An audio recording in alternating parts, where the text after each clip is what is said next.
कभी गैरों से तो कभी अपनों से, हकीकत से तो कभी सपनों से। मुलाकात होती गई जिंदगी के सफर में इन सभी से, बस एक खुद से थोड़ा फासला रहा है।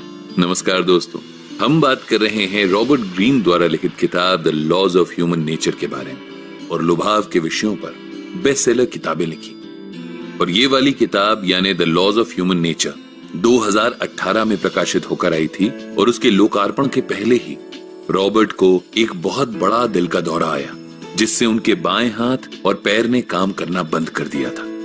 ये किताब पेरिकल्स, क्वीन एलिजाबेथ और मार्टिन लूथर किंग जूनियर और कई ऐसी महत्वपूर्ण शख्सियतों के जीवन में झांकती है और उन पर लिखी गई है। ये किताब सिखाती है कि खुद को अपने आप से पृथक कर यानी अलग कर हम अपनी भावनाओं को काबू में ला सकते हैं। कैसे हम खुद पर बेहतर नियंत्रण पा सकते हैं, दूसरों के मुखौटे पहचान सकते हैं और जीवन में अपना एक अलग रास्ता बना सकते हैं। इस किताब पर चर्चा शुरू करने से पहले आइए सुनते हैं आर्थर शोपेनहावर का लिखित एक कथन, जो कि कहता है कि अपने जीवन काल में यदि आपको किसी की बुद्धिहीनता या मतलबीपन का कोई नमूना देखने को मिले तो उससे परेशान ना हो, बल्कि उस अनुभव को अपने ज्ञान की वृद्धि समझें। मानवता के चरित्र को समझने के इस सफर का एक पड़ाव समझें। उस जानकारी के प्रति आपका रवैया उस तत्वज्ञानी सा होना चाहिए जिसे अपने अनुसंधान में किसी तत्व के बारे में एक और नई जानकारी मिली हो। अपने जीवन काल में हम बहुत सारे लोगों से मिलते हैं, कईयों के साथ लंबा समय बिताते हैं, उनसे प्रभावित होते हैं और उन पर भी अपना एक प्रभाव छोड़ जाते हैं। इन अनुभवों में से कई अनुभव अक्सर खुशनुमा नहीं होते। फिर इसकी वजह भले ही हमारे दोस्त हों या सहपाठी या सहकर्मी या कोई साथी या के हमारे बड़े खुद हों, मन पर एक खट्टा सा असर रह जाता है। इस तरह की अनुभूति जब बार बार होने लगती है तो कई बार हमें अपने आप पर शक होने लगता है कि कहीं ऐसा तो नहीं कि हम में कोई कमी है या त्रुटि है जिसके कारण ऐसा होता हो। ऐसे में हम अक्सर इस बात से बेखबर होते हैं कि ऐसे अनुभव अलग अलग किस्म के मानव स्वभावों के गठन से प्रभावित होते हैं। मानव सभ्यता के इतिहास को अगर हम ध्यान से पढ़ें तो पाएंगे कि संचालन के विकास में बोलचाल की भाषा के आने से पहले हाव भाव और भावनाओं की अभिव्यक्ति से हमारे पूर्वज एक दूसरे को समझते थे। हर्ष, उल्लास, राग, द्वेष, क्रोध, घृणा, प्रेम इत्यादि ऐसी भावनाओं की अभिव्यक्ति से हमारे पूर्वजों ने मानव समाज की एक सूझबूझ बनाई, जो आज हमारे अंतर्मन को अंदरूनी समझ के रूप में विरासत में मिली है। पर इस सूझबूझ को हमेशा समझ पाना आसान नहीं होता। ना ही जीवन के प्रत्येक प्रसंग में हमारे पास इतनी सहूलियत होती है या इतना समय होता है कि हम ज्ञान के इस अथाह सागर का लाभ उठा सकें। इसी मुश्किल को आसान बनाने के लिए इस किताब को लिखा गया है। इस किताब के हर एक अध्याय में मानव स्वभाव के एक एक पहलू को एक नियम के रूप में समझाया गया है, जिस पर आने वाले भागों में विस्तार से चर्चा की जाएगी। इन नियमों के बारे में जानकर आपको बहुत सारी बातें पता लग पाएंगी, जैसे कि इन नियमों की समझ आपको एक शांत और सुशील स्वभाव का इंसान बनने में मदद करेगी। आप परोक्ष रूप से बाकी लोगों के व्यवहार का निरीक्षण कर पाएंगे। इससे आपको एक अद्भुत स्वतंत्रता का एहसास होगा और आप आम जिंदगी की चिकचिक से ऊपर उठ पाएंगे। ऐसा बहुत बार होता है कि लोग अपने स्वभाव पर दबे रूप से प्रकाश डालते हैं, पर हम उन इशारों को समझ नहीं पाते। इस किताब को पढ़कर आप उन इशारों को आसानी से समझ सकते हैं और इंसान पहचानने की प्रतिभा विकसित कर सकते हैं। जीवन के सफर में हमें कई बार लालची, चालाक और मतलबी लोग मिलते हैं। उनका प्रभाव इतना गहरा होता है कि दिमाग पर एक अमिट नकारात्मक छाप रह जाती है। इन नियमों को जानकर आप ऐसे लोगों से पहले से सचेत हो अपना रास्ता बदल सकते हैं या उनका अपने आप पर असर कम कर सकते हैं। ये नियम लोगों को प्रोत्साहित और प्रभावित करने में आपको सक्षम बनाते हैं, जिससे आपका जीवन काफी सरल बन जाता है।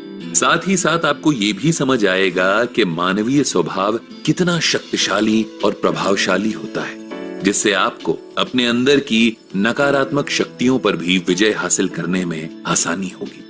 इन नियमों के अध्ययन के बाद आप एक संवेदनशील इंसान बन सकते हैं, जिससे औरों के साथ आपका बंधन स्नेह और संतुष्टि में निपुण हो। अंततः ये नियम आपको अपनी ही दक्षता से रूबरू कराएंगे। इस कारण आपको अपने भीतर एक ऐसी महान शख्सियत नजर आएगी जिसे आप दुनिया के सामने उजागर करना चाहेंगे। एंटन चेखोव की माने तो इंसान में बेहतरी के लिए तब्दीली तभी आ पाएगी जब उसे आईना दिखाया जाएगा। तो दोस्तों, रॉबर्ट ग्रीन द्वारा लिखित the laws of human nature की प्रस्तुति में अभी यहीं तक। उम्मीद है आपको इसे सुनकर मजा आया होगा। आगे के भागों में विस्तार से चर्चा होगी मानवीय स्वभाव के नियमों पर। नीचे दिए गए कमेंट बॉक्स में हमें बताएं इस भाग को लेकर आपके विचारों के बारे में।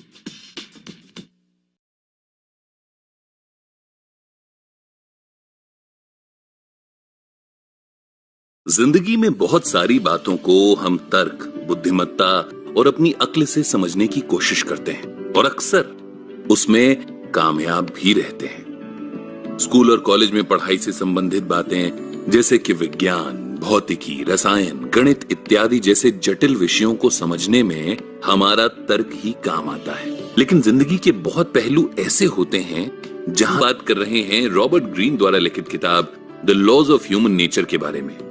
और इस भाग में चर्चा होगी रैशनैलिटी यानी तर्क संगतता और अपनी भावनाओं के नियंत्रण पर। छोटी मोटी सफलता से हमें कई बार ऐसा लगने लगता है कि हम मुकद्दर के सिकंदर हैं और अपनी जिंदगी को हमने अच्छी तरह से सोच समझकर सुलझाया हुआ है। हम ये भी सोचते हैं कि सारे बड़े बड़े फैसले हमने दिमाग से लिए हैं, न कि दिल से। लेकिन बहुत बार ऐसा होता है कि हकीकत और हमारी सोच में एक बड़ा फासला होता है। हमारे जाने बगैर ही हमारी भावनाओं, हमारे एहसासों का हम पर बहुत गहरा प्रभाव होता है। और कई बार तो ऐसा भी हो जाता है कि हमें पता ही नहीं चलता कि हमने कुछ फैसले कितने ज्यादा भावुकता भरे माहौल में लिए हैं। ऐसा इसलिए होता है क्योंकि हमारा अहम हमको ये देखने नहीं देता कि हम पर भावनाओं का कितना असर है। तर्क संगतता यानी कि रैशनैलिटी वो शक्ति है जिससे हम इन भावनाओं को पृथक करके देख सकते हैं। हड़बड़ाहट की जगह सोच समझकर फैसला ले सकते हैं। हम खुले मन से कोरी हकीकत को देखकर पहचान सकते हैं। इस शक्ति के उपयोग की आदत हमें डालनी चाहिए। आइए सुनते हैं इससे संबंधित एक किस्सा इतिहास के पन्नों से। बात है 432 बीसी की और कहानी है एथेंस और स्पार्टा के बीच दुश्मनी की। इन दोनों टापू वाले शहरों में पुश्तैनी दुश्मनी थी। जब स्पार्टा ने एथेंस पर हमला करने का फैसला किया तो उससे पहले स्पार्टा की सरकार ने एथेंस को शांतिपूर्वक समर्पण का विकल्प दिया। साथ ही शांति बनाए रखने की जो शर्तें थीं, वो भी एथेंस के लिए किसी अन्याय से कम नहीं थी। अब एथेंस के सामने दो ही रास्ते थे, या तो शांतिपूर्वक परोक्ष रूप से गुलामी को स्वीकार करो या स्पार्टा से लड़ो। दोनों ही सूरतों में एथेंस को नुकसान था। अगर वो शांति का रास्ता अपनाते तो धीरे धीरे उनकी संस्कृति, उनके समाज, उनके मूल्यों का पतन होता, जिससे एथेंस में दुख फैलता। अगर लड़ाई का रास्ता इख्तियार करते तो उनके जवान तो मरते ही, साथ ही स्पार्टा की सेना ज्यादा शक्तिशाली थी, सो हार निश्चित थी। स्पार्टा द्वारा भेजे गए प्रस्ताव पर कई घंटों तक बिना किसी निष्कर्ष के बहस होती रही। कई घंटों की दिशाहीन बहस के बाद एथेंस के प्रसिद्ध और पुराने नेता पेरिकल्स ने कमान संभाली। सभा में उपस्थित हर इंसान को पेरिकल्स के विचार जानने की उत्सुकता थी, क्योंकि पिछले कई दशकों से उनकी सूझबूझ और युक्ति संगत बातों से एथेंस में आर्थिक, वैचारिक और कलात्मक विकास हुआ था। इसी कारण अब युद्ध के दोराहे पर खड़ी एथेंस की नगरी सोच रही थी कि पेरिकल्स के मन में क्या चल रहा होगा। उनके मन में चल रहे दबे छुपे अनकहे विचारों को मानो किसी ने आवाज दे दी हो। पेरिकल्स ने कहा कि उन्हें पता है कि वो सारे के सारे युद्ध में जाने का फैसला जिस तत्परता से लेते हैं, उसी तत्परता के साथ युद्ध में भाग नहीं ले पाते। और साथ ही पेरिकल्स को स्पार्टा का रवैया भी पसंद नहीं था। इसीलिए उनके सामने दुविधा थी कि कैसे बिना लड़े युद्ध में जीत हासिल हो सके। इसके लिए उन्होंने सुझाव दिया एथेंस को बाहरी हमले से सुरक्षित करने का। पेरिकल्स ने हिसाब लगाया कि अगर स्पार्टा को एथेंस के अंदर घुसकर हमला करने के लिए मजबूर कर दिया जाए तो न सिर्फ स्पार्टन्स थक जाएंगे, बल्कि उनमें अंदरूनी टकराव और मनमुटाव शुरू हो जाएगा, जिससे स्पार्टा कमजोर पड़ जाएगा। शुरू में लोगों को शंका थी, पर धीरे धीरे लोगों ने उनके सुझाव को मान लिया। कई वर्ष बीत गए छोटी मोटी झड़पों में। कोई बड़ा युद्ध नहीं हुआ, पर पेरिकल्स के अनुसार स्पार्टा का धैर्य भी नहीं टूटा। फिर एथेंस में एक भयानक हैजा फैला जिसने सारे समीकरण बदल कर रख दिए। एथेंस के लोग बीमार पड़ने लगे, पेरिकल्स भी। धीरे धीरे उनके राजनीतिक विरोधियों ने पेरिकल्स के खिलाफ अभियान चलाया और लोगों में दबी हुई युद्ध की भावना को गुहार लगाई।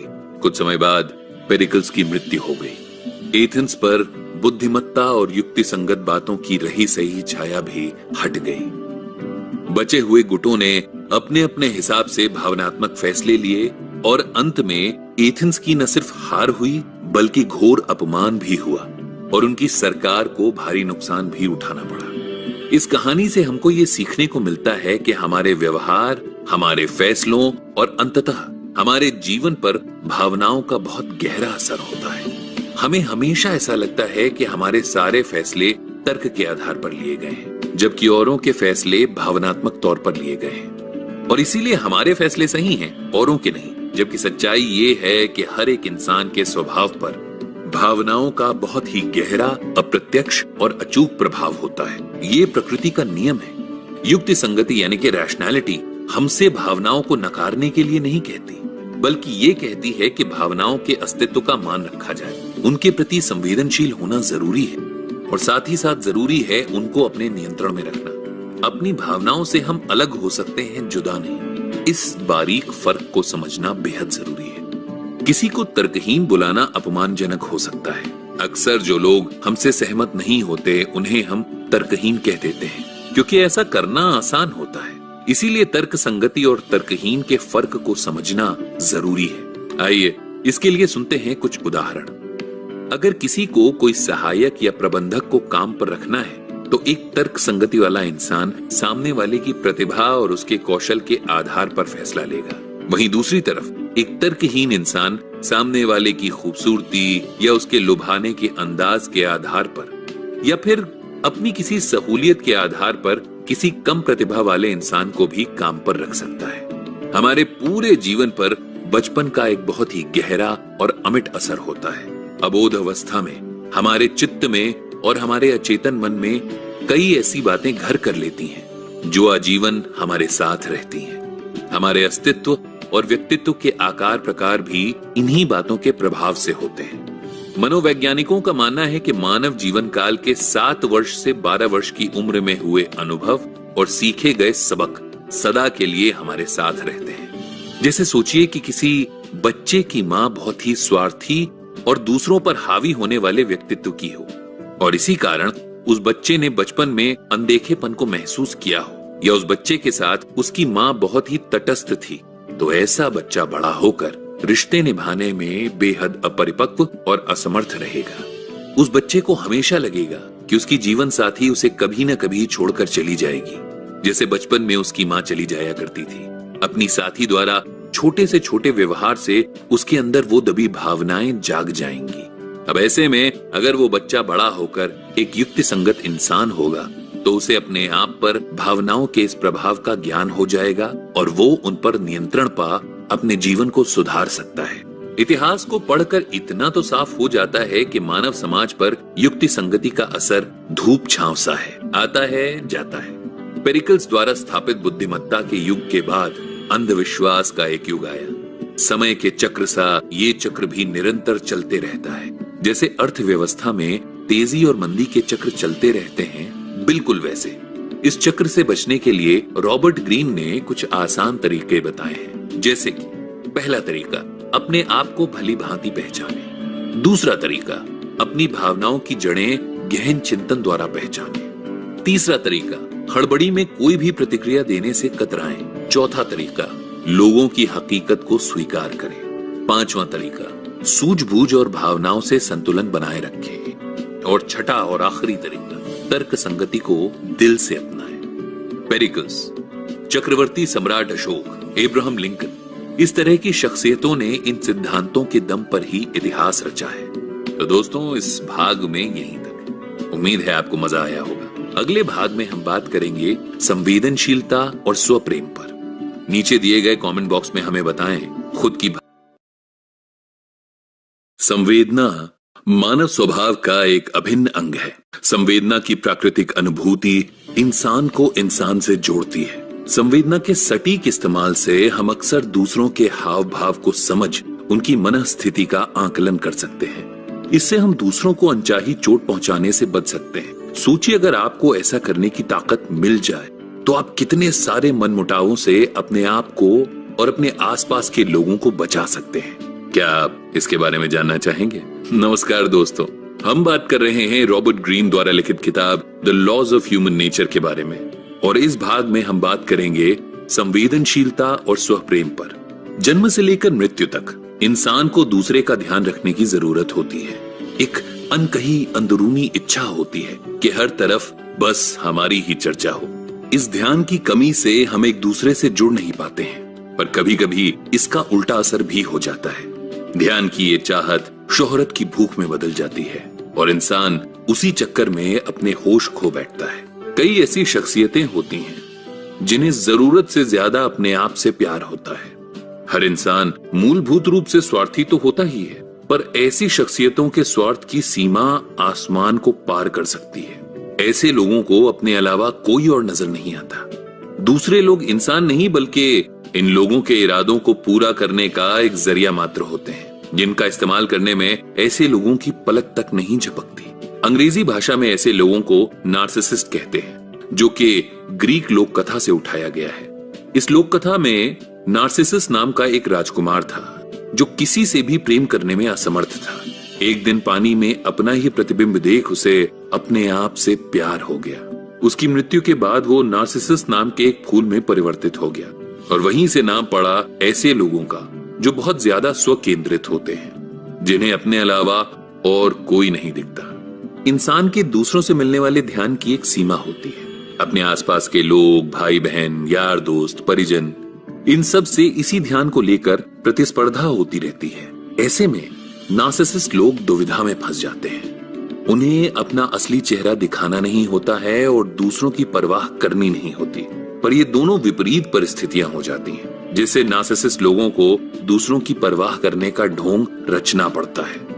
इस ढोंग के कारण लोगों में उत्पन्न होती है आपसी राजनीति। ये राजनीति शासकीय नहीं होती बल्कि सामाजिक और सभ्यता से जुड़ी होती है, जैसे कि पारिवारिक राजनीति, ऑफिस में राजनीति, दोस्तों में आपसी रिश्ते में राजनीति वगैरह वगैरह। इस तरह के लोगों से बहुत सतर्क रहना पड़ता है, क्योंकि ऐसे लोग बेझिझक और निस्संदेह आपका इस्तेमाल करेंगे ही अपने मतलब के लिए, और मतलब निकलते ही दूध में पड़ी मक्खी की तरह आपको निकाल फेंकेंगे। नार्सिसिस्ट लोगों में एक खास बात होती है। ऊपरी सतह पर ये लोग बहुत लुभावने होते हैं, यानी कि चार्मिंग। उनमें एक अद्वितीय प्रतिभा और अद्भुत कौशल होता है कि वो आपको अपनी तरफ आकर्षित कर सके। ऐसे लोग शुरू में आपको बहुत ही महत्वपूर्ण महसूस कराएंगे। वो आपको एहसास दिलाएंगे कि आप उनके लिए कितने मायने रखते हैं। किसी का ध्यान पाने की आपकी अंदरूनी इच्छा को वो अच्छी तरह से पूरा करेंगे। ऐसा तब होगा जब तक उनको आपसे काम है, या उनके किसी मकसद को पूरा करने में आप सीढ़ी की तरह इस्तेमाल हो सकते हैं। इसी तरह के एक इंसान की जिंदगी में एक झलक डालते हैं। दोस्तों, हम बात कर रहे हैं भूतपूर्व सोवियत यूनियन के शासक जोसेफ स्टालिन की, जिनका जन्म 1879 में हुआ था और मृत्यु 1953 में। स्टालिन इतिहास में एक सामूहिक हत्यारे और राक्षस की तरह दर्ज हैं, पर क्या वो जन्म से ऐसे ही थे? स्टालिन की जवानी के दिनों के बारे में बात करें तो वो एक बहुत ही जिंदा दिल, दिलचस्प और हंसमुख इंसान थे। किसी को भी अपनी बातों से लुभा लेना, मोहित कर लेना, मानो उनके बाएं हाथ का खेल था। मिलनसार प्रवृत्ति के स्टालिन को लोग पसंद करने लगे। रूस के इतिहास में चर्चित रूस की क्रांति से जुड़े क्रांतिकारियों को स्टालिन ने बहुत ही महत्व दिया। उन्हें 7वें आसमान पर बिठाया। उन्हें एहसास दिलाया कि वो अब स्टालिन के साथ एक अटूट बंधन से जुड़े हुए हैं। रूसी क्रांति की बागडोर स्टालिन के हाथ में आ चुकी थी। उनके शालीन व्यक्तित्व के कारण वो क्रांतिकारियों में काफी प्रसिद्ध थे, लेकिन धीरे धीरे सच्चाई सामने आने लगी। उनके स्वभाव की अंदरूनी परतें खुलने लगीं, जैसे प्याज के छिलके हटने लगते हैं। इस परिवर्तन का मुख्य कारण 2 घटनाएं थीं, जो 1932 और 1934 में घटी। 1932 में स्टालिन की पत्नी ने आत्महत्या कर ली। और 1934 में उनको तख्त से हटाने का षड्यंत्र रचा गया। स्टालिन के विश्वासी और करीबी दोस्त थे सेर्गेई किरोव। किरोव एक बहुत ही ईमानदार, जुझारू और कर्मठ नेता थे। साथ ही वो स्टालिन के प्रति बहुत वफादार भी थे। 1934 में रूसी अधिकारियों ने किरोव के सामने प्रस्ताव रखा स्टालिन को गद्दी से हटाने का। इसके पीछे कारण था स्टालिन की किसान विरोधी नीतियां। लेकिन किरोव ने इस तख्ता पलट योजना की जानकारी स्टालिन को दे दी। किरोव को बाद में समझ आया, लेकिन ये उनके जीवन की सबसे बड़ी और सबसे महंगी गलती थी। पहले ही उनकी बढ़ती लोकप्रियता स्टालिन को अंदर से कचोट रही थी। उस पर अपने ही अधिकारियों द्वारा पीठ में छुरा भोंकने के प्रयास ने स्टालिन को झकझोर दिया। उनको लगा जैसे ये सारा का सारा किरोव का किया कराया है, और वो किरोव से ईर्ष्या और घृणा की भावना से ग्रसित हो गए। किरोव ने भी स्टालिन के अपने प्रति बर्ताव में इस बदलाव को महसूस किया और उन्हें तब अपनी गलती का एहसास हुआ, लेकिन बहुत देर हो चुकी थी। उसके बाद शुरू हुआ कई वर्षों तक चलने वाला मौत का तांडव और अनावश्यक नरसंहार। स्टालिन ने किरोव से शुरुआत की और धीरे धीरे करके बहुत से ऐसे अधिकारियों को या तो मार दिया या मरवा दिया जिन पर उन्हें शक होता कि उनकी नजर स्टालिन की कुर्सी पर है। स्टालिन पर अपने शक्की स्वभाव का इतना अधिक प्रभाव था कि वे अक्सर अधिकारियों को अपने साथ पूरी रात खेल खेलने के लिए बुलाते। इस रात भर चलने वाले खेल में वो उनसे कई तरह के सवाल करते, उनके मन में झांकने की कोशिश करते। अधिकारियों को पता होता था कि इस खेल में चित भी स्टालिन की और पट भी। वो उनके सवालों का जो मर्जी जवाब दे दें, स्टालिन वही सुनेंगे जो वो सुनना चाहते हैं। वो खुद धीरे धीरे पीते ताकि उनका होश बना रहे, पर अधिकारी को ज्यादा पिलाते, जिससे कि अधिकारी का खुद पर काबू कम हो और उनके मन की बात बाहर आ सके। स्टालिन जैसे नार्सिसिस्ट को औसत से ज्यादा ध्यान देने की जरूरत होती है, इसीलिए वो लोगों को लुभाकर, उनसे संवेदना का ढोंग रचाकर उनसे जरूरी चीज हासिल करने की कोशिश करते हैं। ऐसे लोग बहुत बारीकी से लोगों का निरीक्षण भी करते हैं और बदलते बर्ताव के प्रति सतर्क भी रहते हैं। अपनी ध्यान की अमिट भूख को मिटाने के लिए ये लोग सामाजिक और राजनीतिक स्तर पर शक्ति के पीछे भागते हैं और उस शक्ति, उस रुतबे, उस ओहदे और उस रसूख को संभाल कर रखने के लिए किसी भी हद तक जा सकते हैं। ऐसे लोग किसी से सच्चा प्रेम या सच्ची संवेदना नहीं रखते। ये लोग किसी को अपने करीब ना आने देते हैं और ना ही खुद किसी के करीब जाते हैं। ऐसी शख्सियतों की जड़ें बचपन में मिलेंगी। स्टालिन के पिता बचपन में उनको बेरहमी से पीटते थे और उनकी मां से भी उन्हें न कोई खास स्नेह, न वात्सल्य, कुछ भी नहीं मिला। अगर मिली तो बस बेरुखी। इसीलिए उन्होंने बस एक ही तरीका सीखा, लोगों को इस्तेमाल कर अपना काम निकालने का और उस प्रक्रिया में किसी भी हद तक जाने का। संवेदना और नार्सिसिज्म यानी कि घोर स्वार्थ एक ही सिक्के के दो पहलू हैं। इन दोनों को अलग करने वाली जो रेखा है वो है इंसानी सूझबूझ और विवेक। विवेक से हम न सिर्फ दूसरों के अपने प्रति हानिकारक इरादों और व्यवहार को पहचान कर सतर्क हो सकते हैं, बल्कि इस बात का भी ध्यान रख सकते हैं कि हमसे तो कहीं जाने अनजाने किसी का नुकसान नहीं हो रहा, और यदि ऐसा हो भी गया तो स्थिति को सुधारा कैसे जाए। संवेदना हमें दक्ष बनाती है, न सिर्फ दूसरों के दर्द को समझने में, बल्कि जिंदगी हमें दूसरों की परिस्थिति, तथ्य, परिपेक्ष और दृष्टिकोण को देखने की प्रतिभा भी प्रदान करती है। पर सच्ची संवेदना का विकास सरल नहीं है। इसके लिए सबसे पहले अंदर के स्वार्थ और अहम को हराना पड़ता है, और जिसने वो कर लिया वही सज्जन व्यक्ति है। तो दोस्तों, इस भाग में यहीं तक। उम्मीद है आपको मजा आया होगा। अगले आने वाले भागों में हम ऐसी ही और बड़ी सारी बातें करने वाले हैं। तो सुन, और हम चर्चा कर रहे हैं रॉबर्ट ग्रीन की लिखी किताब the laws of human nature की। इस भाग में जिस गुण के बारे में हम बात करने जा रहे हैं वो है संवाद, यानी संचार, और जिसे हम कम्युनिकेशन भी कहते हैं। वैसे तो हम इंसानों के अंदर एक बड़ी अद्भुत शक्ति है जिसे हम कहते हैं भाषा और उसकी समझ। लेकिन क्या आपने कभी इस भाषा के परे सामने वाले के अंदर झांकने की कोशिश की है? जवाब अक्सर ना में ही आता है, या फिर ये सुना जाता है कि हमें तो इसकी जरूरत ही नहीं लगती। पर सच तो ये है कि अगर हम अपने अलावा आसपास के माहौल, उसमें रह रहे लोगों की सच्चाई जानना चाहते हैं, उनके मन में चल रही बातों को जान पाते हैं, तो इससे बहुत सारी कठिनाइयां दूर हो सकती हैं। हम सब जो कहते हैं वो अधिकतर हम कहना नहीं चाहते, और जो कहना चाहते हैं वो नीरस है। इस बात को एक कहानी से समझने की कोशिश करते हैं। जिसके नायक का नाम है मिल्टन एरिक्सन। ये एक जानी मानी शख्सियत हैं जिन्होंने हिप्नोथेरेपी और साइकोलॉजी में बहुत नाम कमाया। अगर आप सोच रहे हैं कि ये सब उनकी शिक्षा का नतीजा है, तो आपको बता दूं कि इसके पीछे उनके अपने जीवन का संघर्ष और उनकी खुद की इच्छा शक्ति है। साल 1999 में 17 वर्षीय एरिक्सन को पोलियो ने बिस्तर पर लिटा दिया। खेलने कूदने की उम्र में एक ऐसी बीमारी होना किसी के लिए भी सबसे बड़ी निराशा की बात होती है। डॉक्टरों के मुंह से तो एरिक्सन ने अपने मरने की बात तक सुन ली थी।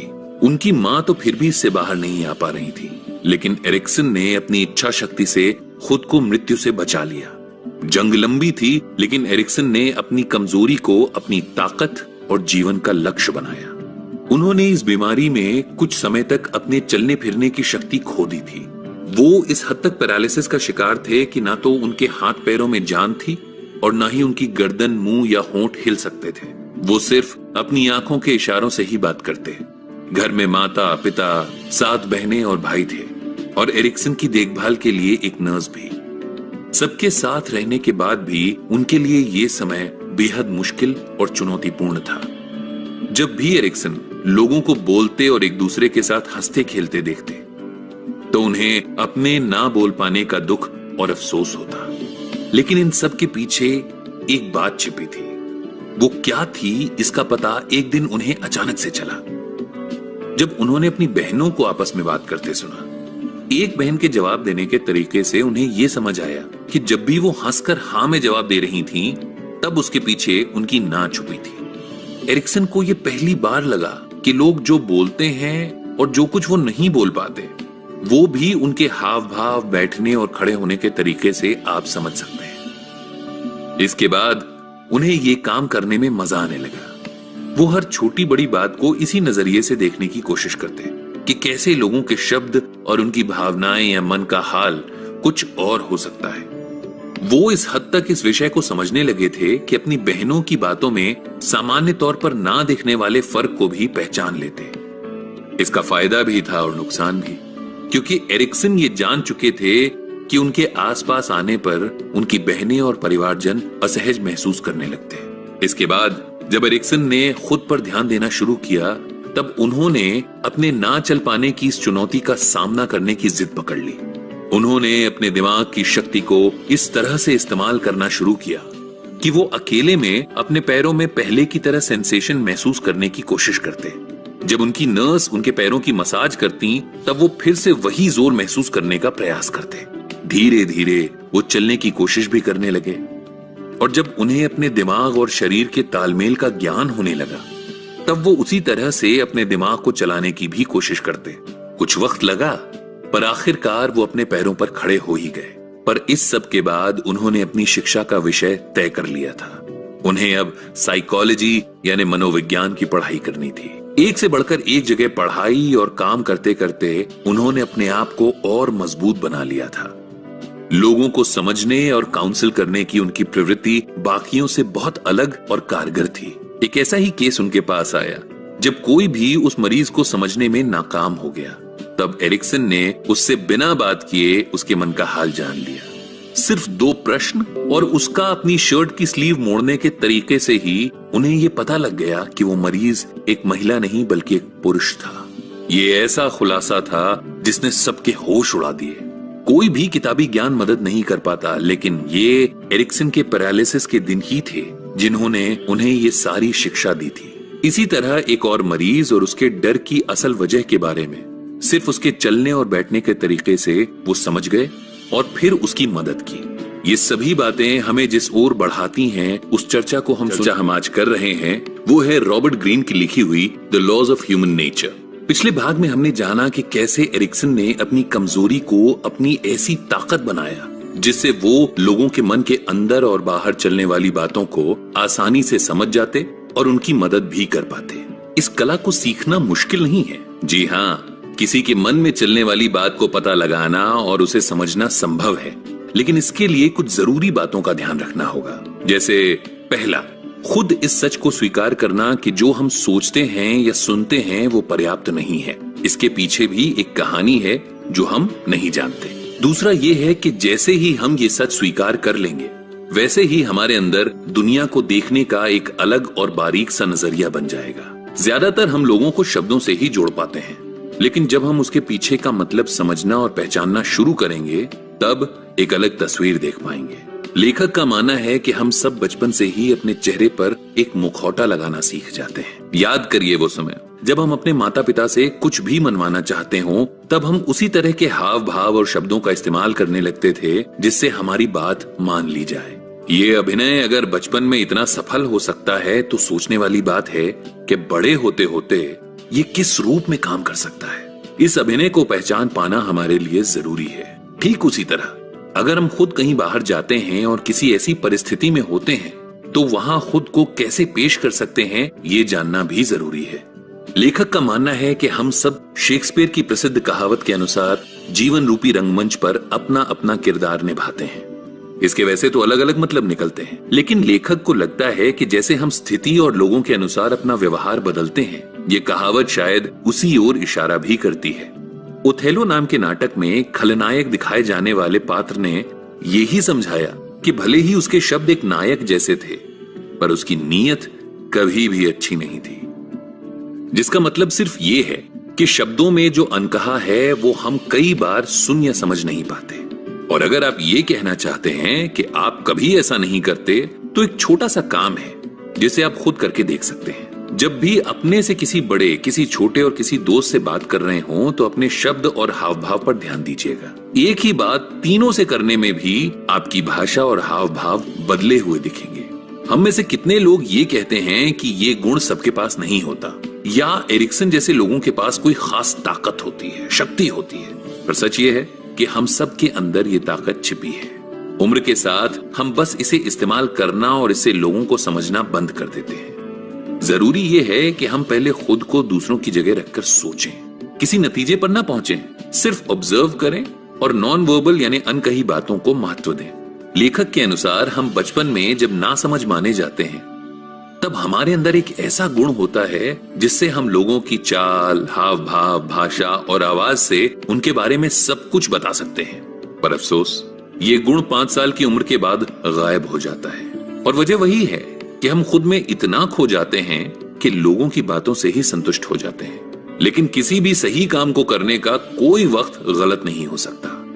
इसलिए अगर आप चाहें तो आज से, बल्कि अभी से इस काम को शुरू कर सकते हैं। पहली बार में ही खुद को बोझ तले नहीं दबाना है। इसलिए सिर्फ बात करते समय चेहरे पर ही ध्यान दें, छोटी छोटी बातें देखें, कुछ समय तक सिर्फ यही तरीका अपनाएं और लोगों के बोलने में और उनके चेहरे के बदलते हाव भाव में अंतर को समझें या पहचानें। इसके बाद उनकी आवाज यानी वॉइस टोन पर ध्यान देना शुरू करें। लोगों की आवाज में बहुत सारे राज छुपे होते हैं। वो कितने आत्मविश्वास से बोलते हैं, ये उनके बारे में जरूरी जानकारी दे सकता है। इसके बाद आते हैं उनके हाथों और पैरों के हाव भाव और भाषा पर। जब आप एक बार इस तरह से उनकी बात और मन में चल रहे विचारों तक पहुंचेंगे, तभी आप सच तक पहुंच पाएंगे। अब सवाल आता है कि इसकी जरूरत क्या है? तो सीधा जवाब यह है कि कई बार हम किसी से बात करते समय यह समझ जाते हैं कि उसे हमसे बात करनी भी है या नहीं। कई बार यह पता लगाना बड़ा सरल होता है, लेकिन वहीं जब कोई कहना कुछ चाहता है और कह कुछ और जाता है, तब अपने असल दोस्त और दुश्मन को पहचान पाना और उनसे दूरी बनानी है या नहीं, ये समझना कठिन हो जाता है। इस तरह से अगर हम अपनी ऑब्जर्वेशन स्किल्स को बढ़ाएंगे और लोगों के बीच रहते हुए उनके मन को समझ पाएंगे, तो आपकी अपनी जिंदगी आसान और बेहतर हो जाएगी। अगर आप में भी कभी किसी जमाने में ये गुण था और अब कहीं खो गया है तो हमें जरूर बताएं, और साथ ही ये भी बताएं कि आपको ये भाग कैसा लगा। खुद पे भरोसा करना जरूरी है, लेकिन जरूरी नहीं कि जिस बात पर आपको भरोसा हो वो हर बात सही हो। पिछले भाग में हमने सीखे कुछ ऐसे छोटे और आसान उपाय जिनसे हम लोगों की बातों के पीछे छुपी अनकही बातों की भाषा समझ सकते हैं। इस भाग में लेखक एक बार फिर वही बात दोहराते हुए कहते हैं कि जैसे हर उस संकेत को समझना जरूरी है, वैसे ही कहीं न कहीं औरों के संकेतों को समझने और डिकोड करने में भी आपको सही सूझबूझ की आवश्यकता है। कुछ उदाहरण की मदद से लेखक अपनी इस बात को स्पष्ट करते हैं। पहला है ओथेलो नाम का एक मशहूर नाटक जो शेक्सपियर ने लिखा था। ओथेलो जब अपनी पत्नी से उसके गलत संबंधों के बारे में पूछताछ करता है, तब उसकी पत्नी घबरा जाती है। ये सीधा संकेत होता है कि वो कुछ गलत कर रही थी। पर सच्चाई वो नहीं थी जो ओथेलो को दिखाई दे रही थी, बल्कि उसके अपने बर्ताव और डराने धमकाने की वजह से उसकी पत्नी बिना किसी गलती के इतना डर गई थी कि वो घबराने लगी और ओथेलो का शक यकीन में बदल गया। इस उदाहरण के बाद एक और ऐसा ही किस्सा है जो है 1894 में अल्फ्रेड ड्रेफस नाम के फ्रेंच मिलिट्री ऑफिसर का, जिसको जर्मन लोगों तक जानकारी पहुंचाने के आरोप में गिरफ्तार कर लिया गया था। लोगों ने उस बेकसूर आर्मी जवान को शांति और सरलता से जवाब देने की वजह से गद्दार मान लिया, और ये सिर्फ इसलिए हुआ क्योंकि ऐसे संगीन आरोप लगने पर कोई भी होता तो शायद खुद के बचाव में चीखता चिल्लाता और अपनी सफाई देने में पूरा जोर लगा देता। पर अल्फ्रेड ने ऐसा कुछ भी नहीं किया, और इसीलिए लोगों को लगा कि शायद दाल में कुछ काला है।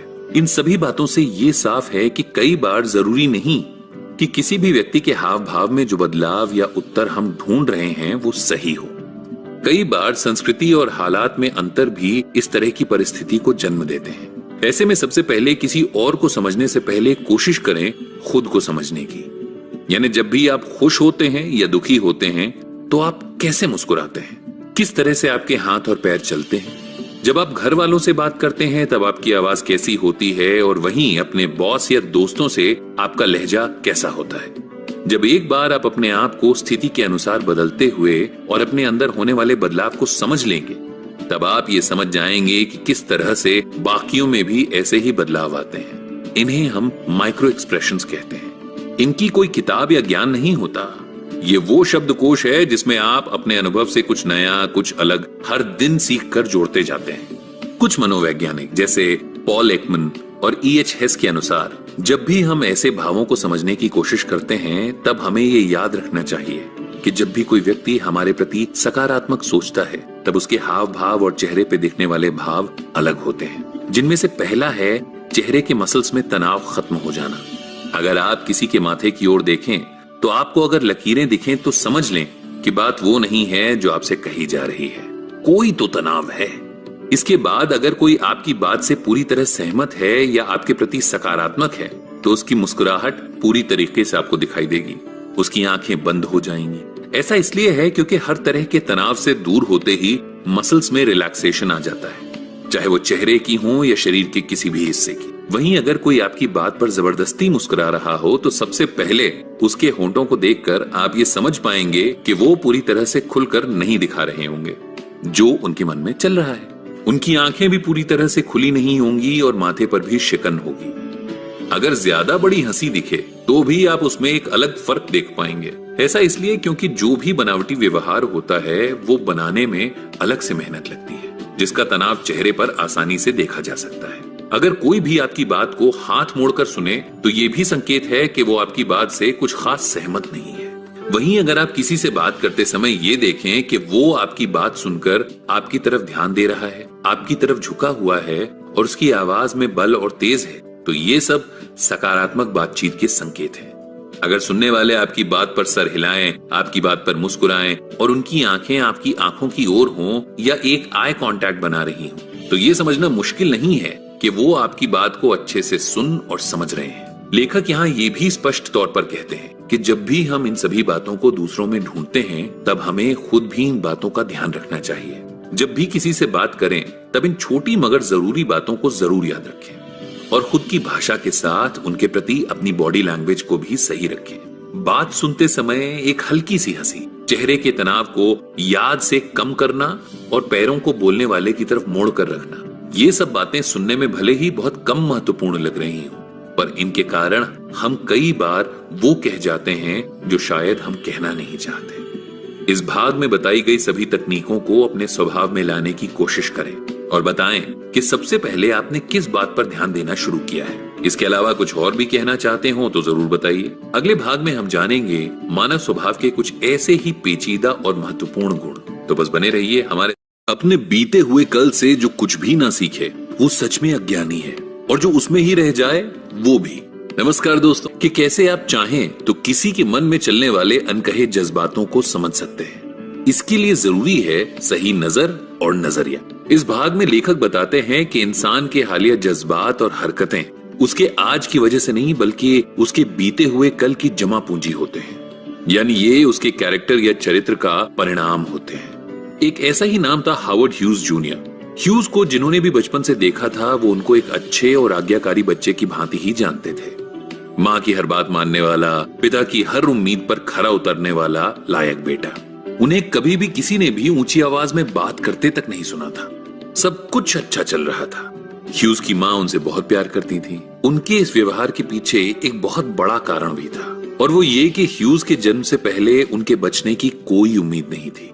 दोनों माँ और बच्चे की जान पर खतरा था, लेकिन आखिरकार दोनों ही सुरक्षित बचा लिए गए। ह्यूज के बाद उनकी माता कभी किसी और संतान को जन्म नहीं दे सकती थी, इसलिए उनका सारा प्यार और दुलार अपने ही पुत्र को मिला था। वो उनकी इतनी परवाह करती थीं कि उनके खाने पीने से लेकर वो क्या पहनेंगे, किससे मिलेंगे, सब कुछ तय करती थी। पिता काम की वजह से ज्यादातर बाहर ही रहते थे। ह्यूज को अपने पिता के काम से बहुत कुछ सीखने का मन था, पर समय कम मिल पाने की वजह से वो भी अपनी माँ के पास ज्यादा रहते थे और इसीलिए करीब भी थे। कुछ ही समय में जब ह्यूज लगभग 19 साल के हो गए, तब अचानक से उनकी माँ का निधन हो गया। इस सदमे से उनके पिता भी उबर नहीं पाए और 2 साल बाद उनकी भी मृत्यु हो गई। इस दुखद समय के बाद ह्यूज को पता ही नहीं था कि वो अपना ख्याल कैसे रखेंगे। जो भी रिश्तेदार ह्यूज को जानते थे, उनके लिए ह्यूज एक बहुत ही शांत और समझदार बच्चा था, जिसके अंदर आज्ञा का पालन करने जैसे संस्कार थे। लेकिन सबको झटका तब लगा जब उन्होंने ह्यूज का वो रूप देखा जिसकी कोई कल्पना भी नहीं कर सकता था। माता पिता के निधन के बाद जब बाकियों ने ह्यूज को अपने साथ रहने का आग्रह किया, तब उन्होंने अपने गुस्से वाला और बागी रूप दिखाया। सबसे अपने रिश्ते खत्म कर दिए और निकल पड़े अपने सपनों को पूरा करने। अपने सपनों को पूरा करना कोई बुरी बात नहीं, लेकिन जिस रास्ते का चयन ह्यूज ने किया वो उनके चरित्र का दोष था, जिसकी वजह से उन्होंने अपनी जिंदगी के अलग अलग पड़ावों से न कुछ नया सीखा और न ही अपनी गलतियों को ठीक करने की कोशिश की। पहली फिल्म बनाकर उस पे होने वाले नुकसान और लोगों से मनमुटाव को एक सबक की तरह लेते हुए भी ह्यूज ने अपने अंदर कोई बदलाव नहीं किया। वो पहला मौका था जब ह्यूज को सफलता तो मिली, लेकिन 12 लोगों के काम उन्होंने खुद किए, और ऐसा इसलिए क्योंकि उन्हें किसी और की बात न समझ आती थी और न ही वो उस पर विश्वास कर पाते थे। इसके बाद उन्होंने विश्व युद्ध के समय हेलीकॉप्टर और एयरक्राफ्ट बनाने का काम शुरू किया। देश की सेना ने उन पर भरोसा किया, लेकिन अपने स्वभाव और अविश्वास के कारण एक बार फिर सब कुछ अधूरा रह गया, और जो भी कॉन्ट्रैक्ट मिले वो सब समय से पूरे ना हो पाने की वजह से अधूरे रह गए। इस बात से एक बार फिर सबक ना लेने की वजह से ह्यूज को 2 और बड़े नुकसान हुए। ये नुकसान हर बार इसलिए होते क्योंकि दिक्कत उनके काम में नहीं बल्कि उनके स्वभाव और चरित्र में थी। किसी को भी काम पर रखने के बाद वो जिम्मेदारी को बांटना नहीं जानते थे। एक छोटी सी बात का निर्णय भी कोई और नहीं ले सकता था, जिस वजह से काम करने वाले और काम दोनों ही बीच में रुक जाते और सब ठप हो जाता। इस वजह से जब आखिरी बार उन्होंने फिर काम को अंजाम देने की कोशिश की, तब मुंह के बल गिरे और फिर अपने जीवन के आखिरी समय में अकेले रह गए और नतीजतन नशे की गोलियों का सेवन करने लगे। ये समस्या सिर्फ उनके काम को ही नहीं बल्कि उनके निजी जीवन को भी प्रभावित करती है। जब भी वो किसी से प्रेम संबंध में पड़े, तब उस पर भी विश्वास करने में बहुत कठिनाई आने लगती और वो उसके पीछे प्राइवेट डिटेक्टिव लगवा कर जासूसी तक करते। इन सब कारणों की वजह से उनके जीवन में न कोई उम्मीद थी, न ही प्यार, सम्मान और भरोसा तो बहुत दूर की बात थी। अब सवाल ये आता है कि आखिर जिस बच्चे में इतने अच्छे संस्कार दिखाई देते हों, जो हमेशा सबको सम्मान देता था, उसमें इतने बुरे और बड़े बदलाव क्यों और कैसे आ गए थे? उसका चरित्र ऐसा क्यों हो गया था? और ऐसा क्या सच में हुआ था या वो हमेशा से ही ऐसा था? इन सभी सवालों के जवाब पर आने से पहले हम बात करेंगे उन हालातों के बारे में जिनकी वजह से ह्यूज का बचपन और बाकी का जीवन प्रभावित हुआ। न सिर्फ उनकी सोच बल्कि उनका चरित्र एक नकारात्मक दिशा में मुड़ गया। अगर आप भी इस किस्से को सुनकर किसी निष्कर्ष पर पहुंचे हैं तो कमेंट सेक्शन में बता सकते हैं। बाकी अगले भाग में हम जानेंगे ऐसे ही कुछ और चरित्र से जुड़े महत्वपूर्ण जवाब और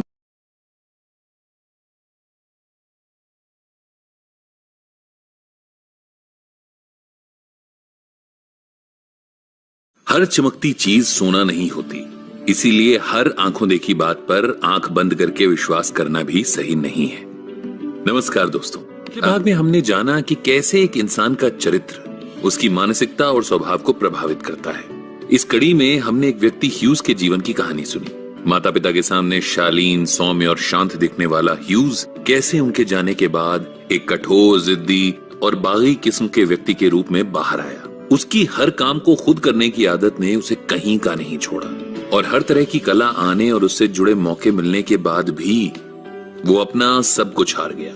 लेकिन अगर यहाँ बात उसके साथ काम करने वालों की हो तो बेशक ये कहा जा सकता है कि वो सब ह्यूज की बड़ी और सुंदर बातों में फंस जाते थे। वो उसके असली चरित्र को जानने में असमर्थ थे और यही कारण था कि वो उसके पीछे के जिद्दी और नासमझ व्यक्ति को पहचान नहीं पाए। बात करें ह्यूज की तो उसके चरित्र में ये दोष इसलिए आए थे क्योंकि उसकी माता ने उसे इतने लाड प्यार और सावधानी से बड़ा किया था कि वो ना तो खुद कुछ करने के काबिल था और ना ही अपना अच्छा ख्याल रखने के और ना अपना अच्छा बुरा समझने के। उसके पिता के अटूट विश्वास और उम्मीदों पर खरा उतरने की कोशिश में वो खुद को उसी तरह से पेश करता जैसे उसके माता पिता उसे देखना चाहते और यही कारण था कि उनके जाते ही उसने अपने अंदर की इच्छाओं को सामने रखना शुरू कर दिया। लेकिन अपनी सीखी आदतों और माँ के लाड़ प्यार की वजह से उसके अंदर की कमजोरियां और दूसरों पर भरोसा ना कर पाने की आदत उसे डुबाती रही।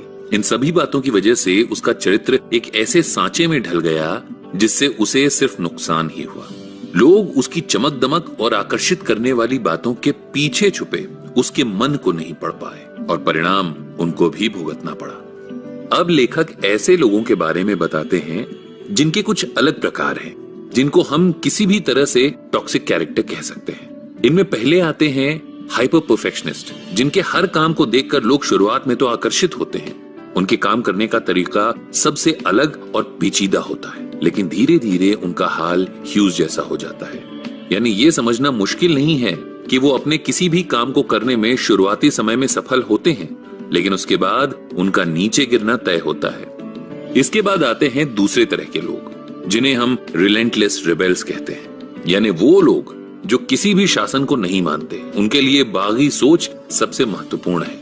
इन लोगों को देखकर किसी को भी ये लग सकता है कि इनका जीवन बहुत अच्छा है और युवाओं में इनके प्रति एक अलग सा सम्मान का भाव रहता है। लेकिन समय के साथ इनके अंदर की जिद सबको परेशान करने लगती है। सच ये है कि सोच में भी एक अलग तरह का शासन ही है, जिसके चलते वो अपने सामने किसी को भी सही नहीं समझ सकते।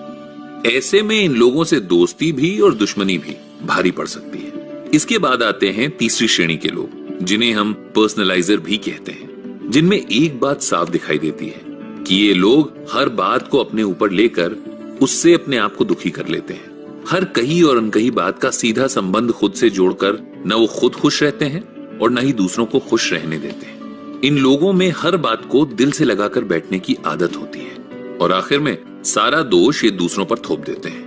ये चरित्र इसलिए ऐसा तैयार होता है क्योंकि ये लोग बचपन से ही अपने माता पिता और परिवार से जिस तरह के प्यार और परवाह की उम्मीद करते हैं, वो शायद उन्हें नहीं मिलता। इसके बाद इनकी यही उम्मीद सभी से होने लगती है और जो भी दूसरों से ही उम्मीद करते हैं, वो खुद कुछ भी कर पाने में समर्थ नहीं होते हैं। किसी भी इंसान का हर किसी से एक जैसे स्वभाव की उम्मीद रखना ठीक नहीं है।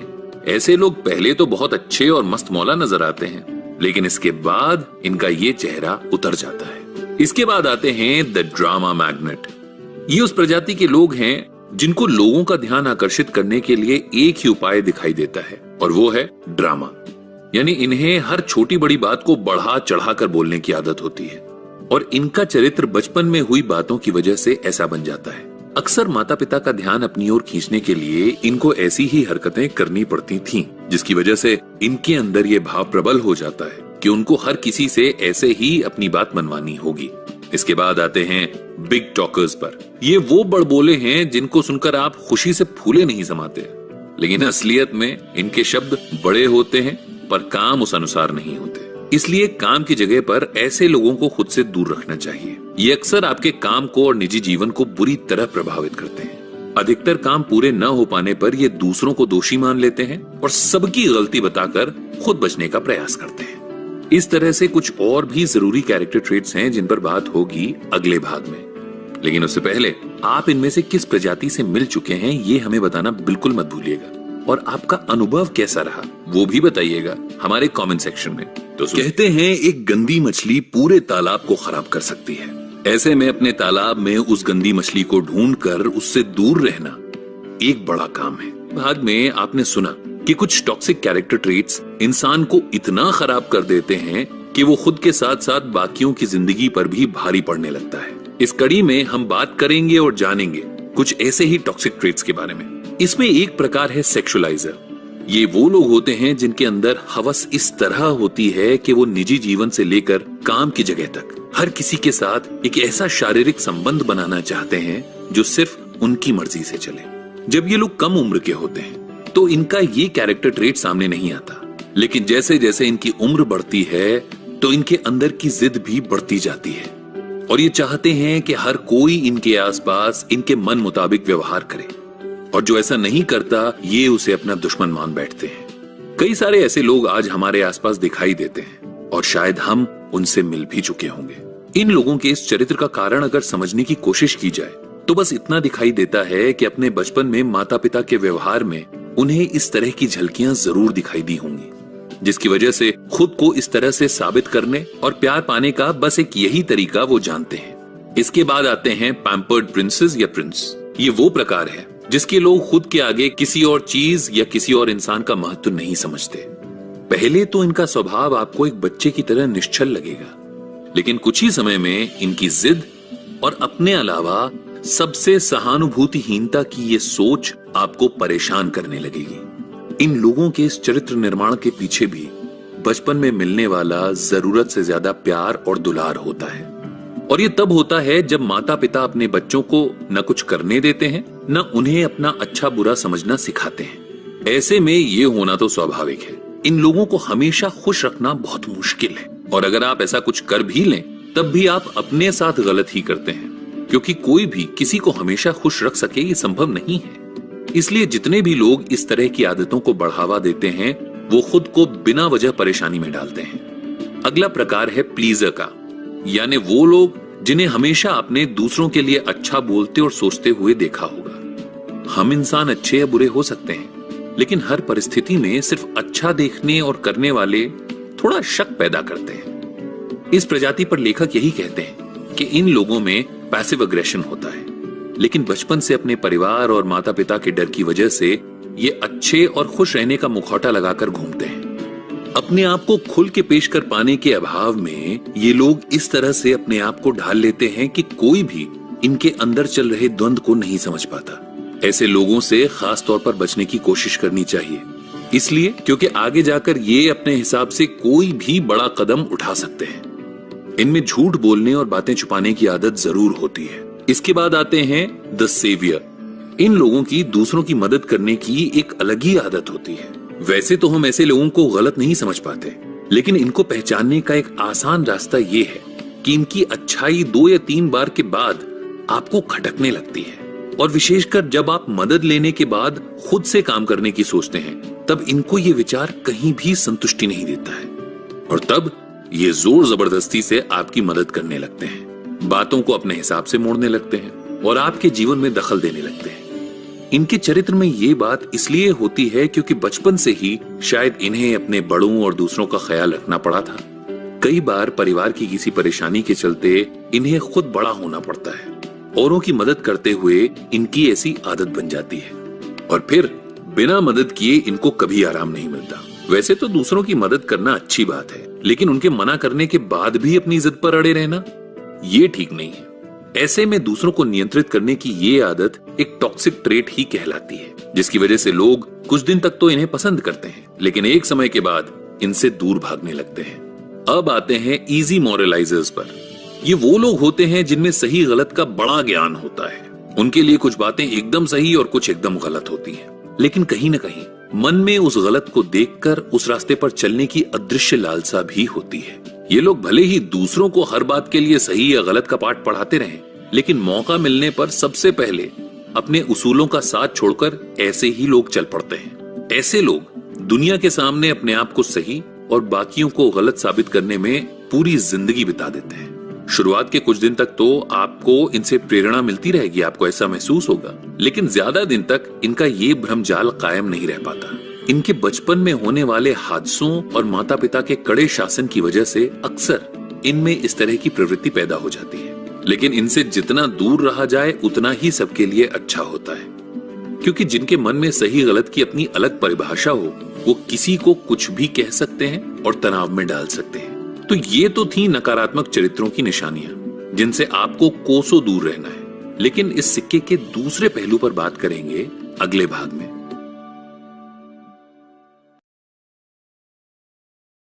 ये दुनिया एक बेहतर जगह होती अगर, मानिए कि ये सवाल मिलकर हम सब हल करें तो। नमस्कार दोस्तों, कर रहे हैं रॉबर्ट ग्रीन की किताब the laws of human nature के बारे में। इससे पहले हमने बात की थी कुछ ऐसे टॉक्सिक चरित्रों के प्रकारों की जिनसे लेखक हमें दूर रहने की सलाह देते हैं। उन सभी चरित्रों से अगर बचना है तो हमें किन चरित्रों पर ध्यान देना चाहिए, इस भाग में आइए हम वो ही जानते हैं। लेखक कहते हैं कि हर किसी में कमियां हैं, पर अगर कोई भी चाहे तो खुद में जरूरी बदलाव करके एक बेहतर जीवन की ओर चल सकता है। ऐसे में जब हम बात करते हैं औरों में मिलने वाले टॉक्सिक या नकारात्मक चरित्रों की, तो उस गिनती में हमें खुद को भी रखना चाहिए। और ये इसलिए जरूरी है क्योंकि अगर हम चाहते हैं कि लोग हमारे आसपास रहें और हम एक सकारात्मक व्यक्ति बने, तो अपनी कमियों को जानना और समझना बेहद जरूरी है।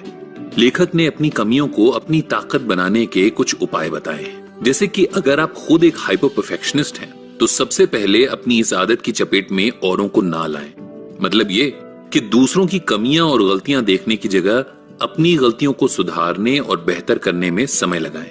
अगर आपको लगता है कि आप एक प्लीजर हैं, तो अपनी पुरानी गलतियों और स्वभाव के पीछे के कारण को समझें और जहां जरूरी ना हो वहां अपने आप को बदलते हुए औरों के अनुसार दिखने की कोशिश ना करें। ना बोलना सीखें। अगर आपको लगता है कि आप एक ड्रामा मैग्नेट हैं, तो कुछ भी करके अपनी आदतों को सचेतन मन से सुधारने की कोशिश करें। ये विचार करें कि क्या सामने वाले पर इसका सही और उचित प्रभाव पड़ रहा है या नहीं। लेखक इस कड़ी में एक उदाहरण देते हैं। ये हैं हॉलीवुड की मशहूर अभिनेत्री जोन क्रॉफर्ड। इनके बारे में सबसे पहली खास बात यह है कि इन्होंने अपने काम और सीखने की क्षमता के साथ सकारात्मक बदलाव करते हुए 40 सालों तक अपने कदम फिल्मी दुनिया में जमाए रखे। किसी भी अभिनेत्री के लिए ये कर पाना एक बेहद मुश्किल बात थी। वैसे तो आप सुनकर कहेंगे कि आखिर मेहनत से कोई भी कुछ भी पा सकता है, लेकिन कहानी का सिर्फ एक यही पहलू नहीं है। जोन ने अपने जीवन में जो कुछ देखा था, उसके बाद ये उनकी हिम्मत और सकारात्मक चरित्र ही थे जिन्होंने उन्हें उनके असल मकाम तक पहुंचाया। बचपन में उनके पिता ने उन्हें और उनके परिवार को छोड़ दिया था, जिसके बाद उनकी माँ उन्हें रोज मारती और सजा देती। सौतेले पिता से जो थोड़ा बहुत प्यार मिलता भी था, वो भी एक दिन अचानक से खत्म हो गया, क्योंकि वो भी उन लोगों को अकेला छोड़कर चले गए। जब तक जोन ये सब समझ पाती, तब तक उनका बचपन धोखे, दुख और तकलीफ में गुजर चुका था। अब वो फिल्मों में काम करने के लिए आई, लेकिन इतने घाव जिसके जीवन में होते हैं, वो बुरी तरह टूट कर बिखर जाता है और कमजोर होता है। जोन के भी शुरुआती दिन कुछ ऐसे ही बीते, लेकिन उनमें खुद को बेहतर बनाने की एक इच्छा थी, एक लालसा थी। वो जब भी काम करती, पूरी मेहनत और शिद्दत से करती। एक पिता की कमी उन्हें हमेशा खलती थी, और शायद यही कारण था कि वो जब भी किसी फिल्म निर्देशक के साथ काम करती, वो उन्हें अपना पिता समझकर अपने काम को इतना अच्छा करने की कोशिश करती कि उनसे एक भावनात्मक तौर पर वो जुड़ जाती। बाकियों की तरह वो अपने आप को कुछ और दिखाने की कोशिश नहीं करती, बल्कि उनमें अपने साथ हुए अन्याय और बुरे बर्ताव को दिखाने और लोगों के समक्ष रखने की हिम्मत थी। उनके जैसी सभी महिलाएं उनके किरदारों से खुद को जोड़ पाती, और यहीं से उनकी सफलता की शुरुआत हुई। जिस दिन हम खुद को जैसे हैं वैसे ही स्वीकारते हैं, बस ठीक इसके बाद हमारे लिए खुद को बदलना और बेहतर बनाना आसान हो जाता है। लेखक के अनुसार अगर आप खुद को लोगों के बीच लाना चाहते हैं और उनके मन में आपको जानने और समझने की एक इच्छा है, तो गलत तरीकों से कोशिश करने से बेहतर है कि आप 3 ऐसी चीजें करें जिनसे लोग अपने आप आपकी ओर खींचे चले आएं। ये इसलिए जरूरी है क्योंकि आज भीड़ इतनी बढ़ चुकी है, आबादी इतनी ज्यादा हो गई है कि आपकी आवाज कहीं न कहीं डूब चुकी है। इतने सारे लोग जो अपनी बात कहते हैं, तो उनमें खुद को सुनाने की कोई तो ऐसी समझ और तकनीक होनी चाहिए जिससे आप खुद को उस भीड़ से अलग रख सकें।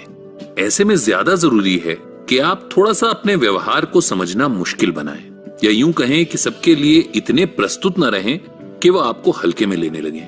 हम इंसानों में एक सिंड्रोम होता है जिसके अनुसार हम कभी भी आसानी से मिलने वाले या जो हमारे पास है उस चीज से खुश ना रहने वाले होते हैं। तो अगर हम खुद थोड़ा ऐसे ही बनने की कोशिश करें, तो हम अपने आप को बेहतर पेश कर पाएंगे। इसके बाद आता है कंपटीशन, यानी कि अगर किन्हीं 2 चीजों के बीच में होड़ हो, तो सब उनको पाना चाहते हैं या उनके पीछे भागने का प्रयास करने लगते हैं। यही उपाय आप अपने जीवन में भी इस्तेमाल कर सकते हैं। अगर इस दुनिया में आपको दूसरों की नजर में बने रहना है तो आपको रोज कुछ नया और अलग करने की कोशिश करनी पड़ेगी। डिजिटल मीडिया के जमाने में आप ये बेहतर समझ सकते हैं कि वायरल होने के लिए किसी को भी समय समय पर नई चीजें करते रहना पड़ता है ताकि वो अपनी जगह पर बने रहें। इन सभी तरीकों को सोच समझकर और एक सामंजस्य बनाकर ही प्रयोग करें। कुछ हद तक इनका उपयोग आपकी मदद कर सकता है। इस भाग में आपने जो कुछ भी सुना उसे अपने जीवन में अपनाएं और अपने अनुभव हमारे साथ जरूर बांटें। बाकी अगले भाग में कुछ और नए गुणों को सुनने के लिए बने रहें हमारे साथ। इस किताब में बात की गई है उस सोच के बारे में जो हमारे स्वभाव को बनाती या बिगाड़ती है। लेखक के अनुसार ये हमारा सिर्फ आज में जीते हुए छोटे समय के लक्ष्यों पर निर्भरता है जिसने हमें बड़ी चीजों से और बड़े फायदों से वंचित करके रखा है। उनका कहना है कि हम जितनी बार भी सिर्फ आज और आज के समय में होने वाली बात को सोचते हैं उतनी बार हम गलत निर्णय लेने का जोखिम उठाते हैं। हमारा इतिहास इस बात का गवाह है कि जब भी जहां भी लोगों ने सिर्फ आज के फायदे देखे हैं वहीं आने वाले समय में होने वाला नुकसान बड़ा और गंभीर हुआ है। इसके कुछ कारण भी हैं जिनकी वजह से हम इंसान आज भी बड़े उद्देश्यों के प्रति नासमझ और अनजान रहते हैं। लेखक रोम में हुए सबसे बड़े राजनीतिक हादसे की बात करते हुए कहते हैं कि जूलियस सीजर को रास्ते से हटाने के लिए ऑक्टेवियस, सीजर के भतीजे और बाकी सेनेटर्स ने मिलकर लोगों के मन में ये शक पैदा किया कि वो रिपब्लिक व्यवस्था को तानाशाही में बदल देगा।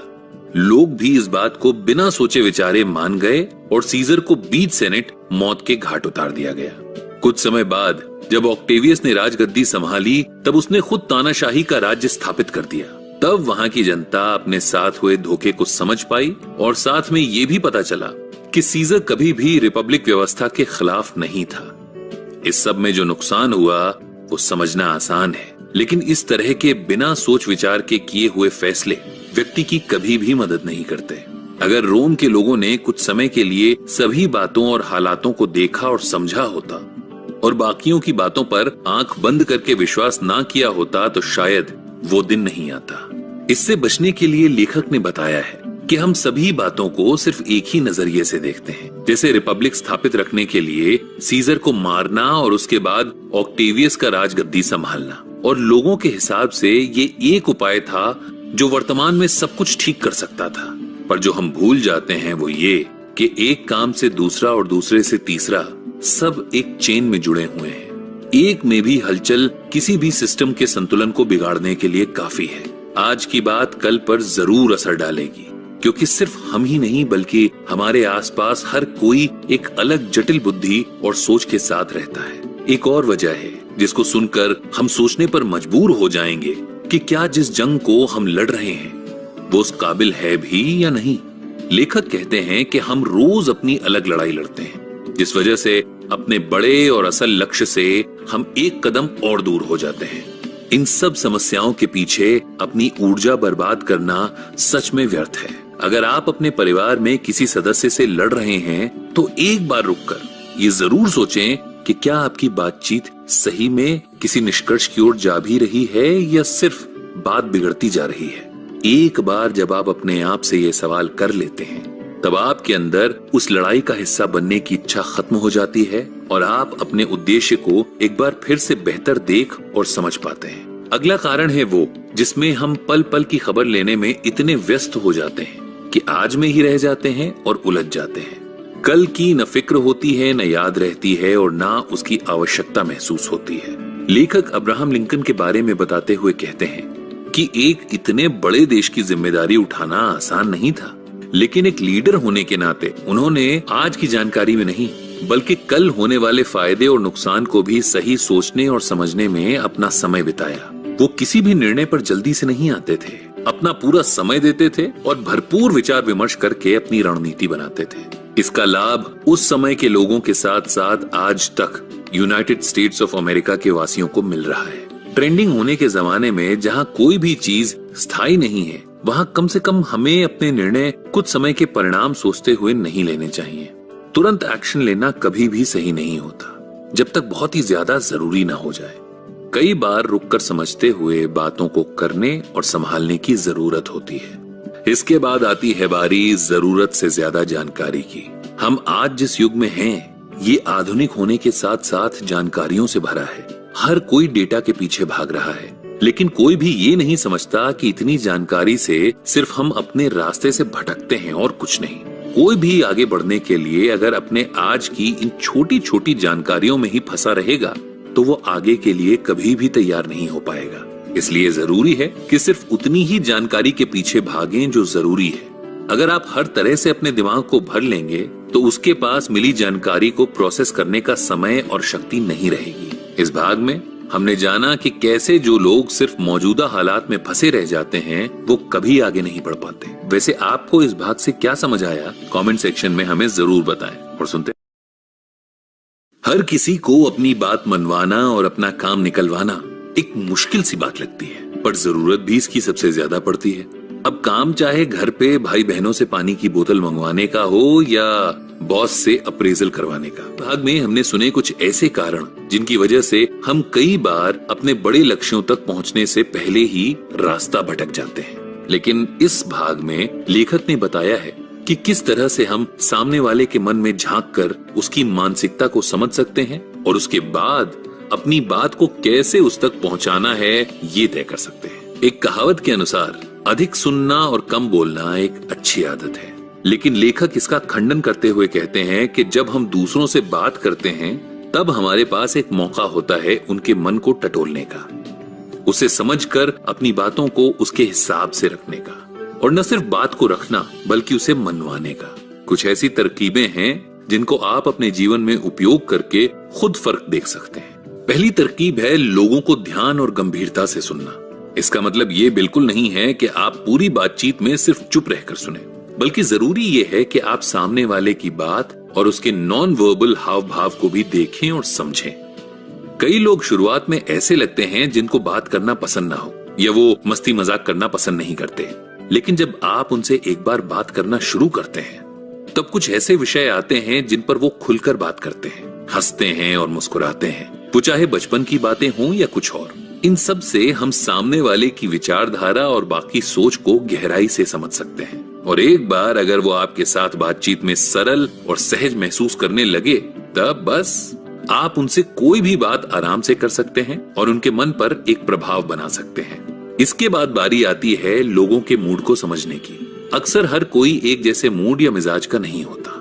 इस पर सिर्फ किसी एक चीज का असर नहीं होता, बल्कि दिन भर की बातें और हालात बहुत हद तक किसी व्यक्ति को चिड़चिड़ा, जिद्दी या गुस्से वाला बना सकते हैं। ऐसे में अपनी बात करना या मनवाना तो असंभव हो सकता है। इसके लिए उपाय ये है कि हम सामने वाले को बदलने की जगह उसे उसी तरह अपनाएं। साथ ही आपकी अपनी ऊर्जा और मूड भी दूसरों को आपके बिना कहे बहुत कुछ कह जाता है। इसलिए अगर आप किसी से खुले दिल से मुस्कुरा कर मिलते हैं तो आपके बिना बोले ही वो आपकी भावना को समझ सकते हैं और उसके अनुसार आपकी बात को सुनते हैं। इसलिए कभी भी दूसरों से कुछ भी कहने से पहले खुद को अच्छे मूड में रखना सीखें। अगली तरकीब है सामने वाले को कभी भी ये महसूस न होने दें कि वो आपसे कम है या आपको उनकी बात पर भरोसा नहीं है। ये भावना सबसे जल्दी लोगों को नाराज करती है और उन्हें लगता है कि सामने वाला उनकी बुद्धि को कम आंक रहा है। इससे बात का जो निष्कर्ष निकलना चाहिए वो नहीं निकल पाता। कई बार किसी भी बात को काट कर जब हम सामने वाले को समझाना चाहते हैं तो आपने देखा होगा कि वो उस बात पर ध्यान ही नहीं देता, बल्कि उनका पूरा ध्यान अपनी बात को सही साबित करने पर लगा होता है। और ये वक्ता की एक बड़ी खामी है। अगर उसके बोलने में कोई सकारात्मक प्रभाव ना हो तो अच्छी से अच्छी बात का भी कोई मोल नहीं रहता। इसके बाद आता है सामने वाले को उसकी कमियां याद ना दिलाना। अक्सर हम बात मनवाने के लिए लोगों की तारीफ करने लगते हैं। हाँ, इसे आप चमचागिरी करना भी कह सकते हैं, लेकिन जैसा कि आप जानते हैं कि ये चमचागिरी करने वाला समय रहा नहीं। आज इंसान इतना समझदार है कि वो तारीफ और चमचागिरी का अंतर आसानी से पहचान सके। इसलिए कभी भी अपनी बात मनवाने और समझाने के लिए किसी की यूं ही तारीफ नहीं करनी चाहिए। अगर किसी को उसकी प्रशंसा में कुछ कहना हो तो या तो वो बात कहें जो सच हो, और अगर वो मानने में थोड़ी सी मुश्किल हो तो उनके काम या गुणों की तारीफ ना करें, उनकी मेहनत और कोशिश को सराहें। इससे आपकी बात कहीं भी परिणाम से जुड़ी हुई नहीं लगेगी, क्योंकि कई बार परिणाम से जुड़ी बातें सकारात्मक प्रभाव की जगह बात को नकारात्मक बना देती हैं। और जैसे व्यक्ति अपनी तारीफ नहीं सुन पाता, वैसे ही उसे अपनी बुराई और कमियां भी सुनना पसंद नहीं होता। वो जानने के लिए किसी को दूसरों की जरूरत नहीं होती है। आखिरी है वो जिसमें लोगों की जिद को ही अपने अनुकूल प्रयोग किया जा सकता है। जैसे आपने देखा होगा कि बहुत सारे लोग अपनी बात पर अड़ जाते हैं। उन्हें कुछ भी समझाना मुश्किल ही नहीं, नामुमकिन हो जाता है। ऐसे में एक आसान उपाय है कि उनकी बात पर आप खुद भी राजी हो जाएं, जिसके बाद उनके अंदर ये भावना आ जाए कि वो तो आपकी बात ही मान रहे हैं, और जिसके जवाब में वो उस काम का उल्टा करने के चक्कर में बिना सोचे वो करने लगे जो आप उनसे करवाना चाहते थे। इसे रिवर्स साइकोलॉजी भी कहते हैं। इसमें लोगों को समझकर समझाना नहीं पड़ता, वो खुद ही अपनी जिद में पड़कर वो कर जाते हैं जो वो शायद वैसे कभी नहीं करते। इस भाग में बस इतना ही। लेकिन आपको ये भाग कैसा लगा और किस तरह के लोगों से आपका पाला पड़ता है या पड़ा है, हमें कमेंट सेक्शन में बताना मत भूलिएगा। दोस्तों, खुद को हर बात का जिम्मेदार मानना और उसके लिए खुद को सजा देना सही बात नहीं है। इस भाग में लेखक कहते हैं कि कई सारे ऐसे लोग हैं जो अपने आप को इसलिए बेहतर नहीं बना पाते क्योंकि उनके जीवन में अपने बीते दिनों की ऐसी छाप होती है जिसको वो चाह करके भी धो नहीं पाते। उनके बचपन के दिन या उनकी बढ़ती उम्र के साथ मिलने वाले तजुर्बे उनको ऐसा बना देते हैं कि उनकी अपनी जिंदगी के प्रति सोच नकारात्मक बन जाती है। इस तरह के लोग न सिर्फ अपना बल्कि अपने से जुड़े हर एक व्यक्ति का तिरस्कार करते हैं और उनको इस हद तक त्रस्त कर देते हैं कि वो अंत में अकेले ही रह जाते हैं। इस तरह के स्वभाव कैसे और कौन से होते हैं, अब इनको जान लेते हैं। सबसे पहले होता है नकारात्मक स्वभाव। इसमें व्यक्ति हर बात पर एक नकारात्मक दृष्टिकोण बना लेता है और ना ही उसे कोई भी बात या व्यक्ति अच्छा और सकारात्मक लगता है। वो हर बात को अपने अलग और संकुचित नजरिए का शिकार बना देता है, जिसकी वजह से उसके अंदर से कोई भी अच्छी भावना आती ही नहीं और जो भी उसके आसपास होते हैं वो भी इस आदत से परेशान होने लगते हैं। अगर आपको लगता है कि आपके आसपास कोई भी व्यक्ति ये व्यवहार करता है तो उससे दूरी बनाना ही समझदारी है। इसके बाद आते हैं होस्टाइल एटीट्यूड पर। ये वो नजरिया है जो किसी भी इंसान को हर बात में अपने लिए खतरा और बुराई ही दिखाता है। यानी अगर कोई बचपन से किसी ऐसे माहौल में रहा हो जहां उस पर जरूरत से ज्यादा अंकुश लगाए गए हों, तो उसका हर बात पर नाराज होना और अपने लिए खतरा दिखाई देना स्वाभाविक है। अधिकतर वो बच्चे जिनके माता पिता उन्हें हर बात पर टोकते हैं, सजा सुनाते हैं या उनकी हर बात को गलत बताते हैं, ऐसे बच्चे आगे जाकर इस स्वभाव का शिकार हो जाते हैं। उन्हें हर बात झूठ और गलत लगती है। अक्सर इनके जीवन साथी को इनके इस चरित्र की वजह से बहुत कठिनाई आती है। वो धीरे धीरे हर बात में खुद को अकेला पाते हैं, बद से बदतर होते जाते हैं। तीसरा है एंग्शियस एटीट्यूड, जिसमें व्यक्ति को हर बात में इतना ज्यादा सोचने की आदत होती है कि वो हर बात को बहुत सारे तरीकों से सोचकर परेशान ही रहता है। उसे ज्यादातर बातें बुरी और नकारात्मक महसूस होती हैं और उम्मीद का तो जैसे कोई रिश्ता नाता ही नहीं होता ऐसे इंसान से। इन लोगों को हर बात में धोखे का डर बना रहता है। चौथा है अवॉइडेंट एटीट्यूड, जिसमें व्यक्ति को हर परिस्थिति का सामना करने में मुश्किल होती है। वो अपने हालातों से हमेशा डर कर भागने की कोशिश में रहता है। कई बार इस आदत की वजह से वो अपना नुकसान कर जाता है। इन लोगों के स्वभाव के पीछे होता है इनके बचपन का वो समय जब माता पिता से इन्हें हमेशा बुरा भला सुनने को मिला होता है, या कई बार ये भी संभावना होती है कि किसी भाई बहन से इनकी तुलना की जाती हो। ऐसे में खुद पर भरोसा इतना कम हो जाता है कि व्यक्ति किसी भी काम को पूरा करने से पहले ही हार मान लेता है और खुद को कम समझना उसके लिए इकलौता उपाय होता है। इस आदत की वजह से कई लोग गलत रास्ते पर निकल पड़ते हैं। अगला है डिप्रेसिव एटीट्यूड, जिसका मतलब है कि ऐसे लोगों में अवसाद बहुत अधिक देखने को मिलता है। इन लोगों के बचपन की अगर बात करें तो इन्हें अधिकतर अपने परिवार से वो प्यार नहीं मिलता जो इनको एक सकारात्मक व्यक्ति बना पाए। इस अभाव में ये हमेशा दुखी और उदास रहते हैं और इसलिए अपने आसपास ऐसी ही ऊर्जा ढूंढ लेते हैं। परिणाम स्वरूप इनको कभी भी खुशी आसानी से मिल ही नहीं पाती।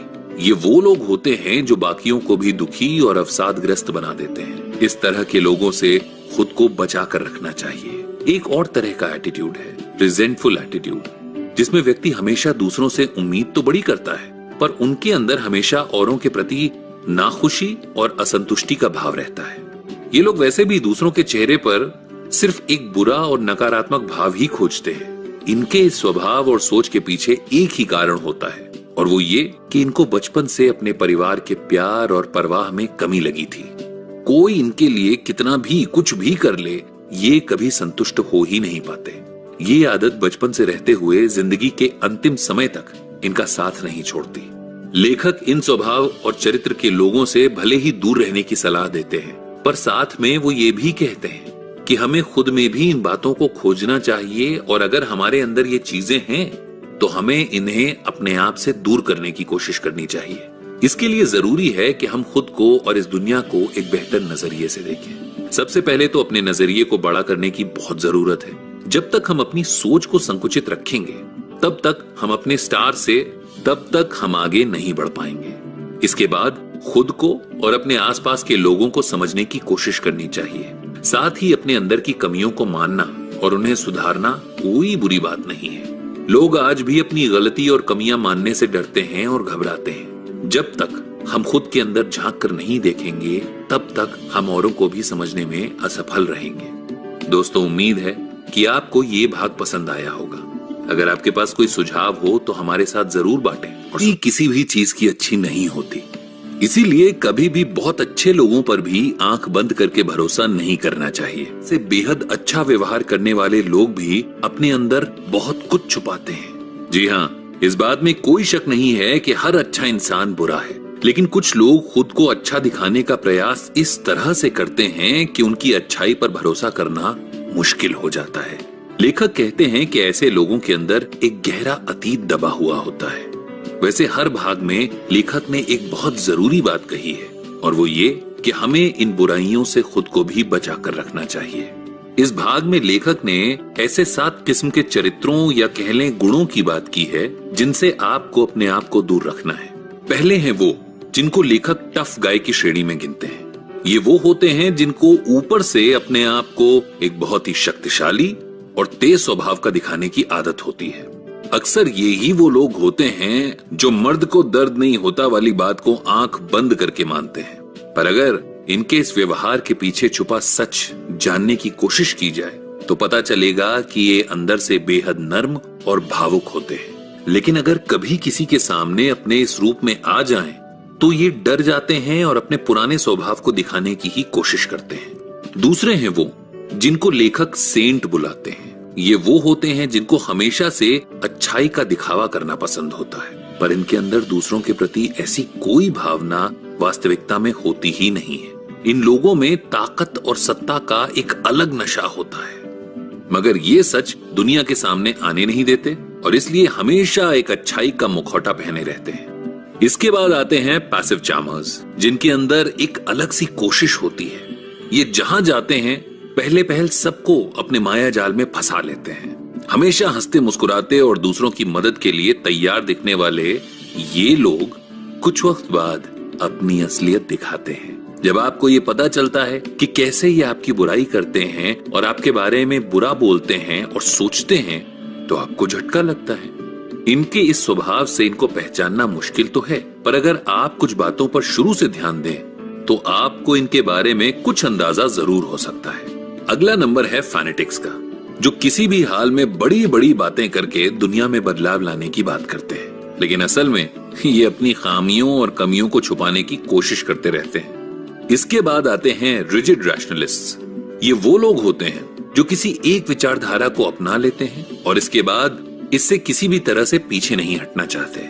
ये स्वभाव से देखने में तो बहुत आदर्शवादी लगते हैं, लेकिन इनके पीछे की असलियत ये होती है कि ये इन आदर्शों से कोसों दूर होते हैं। औरों का मजाक उड़ाने और उन्हें परेशान देखने की एक अलग लालसा होती है इनमें। अब बात करते हैं स्नॉब की। ये वो लोग होते हैं जो अपने आप को बहुत पारंगत और पहुंचा हुआ दिखाने की कोशिश करते हैं, लेकिन इनमें ये सारे गुण सिर्फ दिखावे और तारीफ के लिए होते हैं। इनकी जानकारी का स्रोत इनका काम होता है और ये उसे बढ़ा चढ़ाकर दिखाने की कोशिश में औरों को कम समझने की भूल किया करते हैं।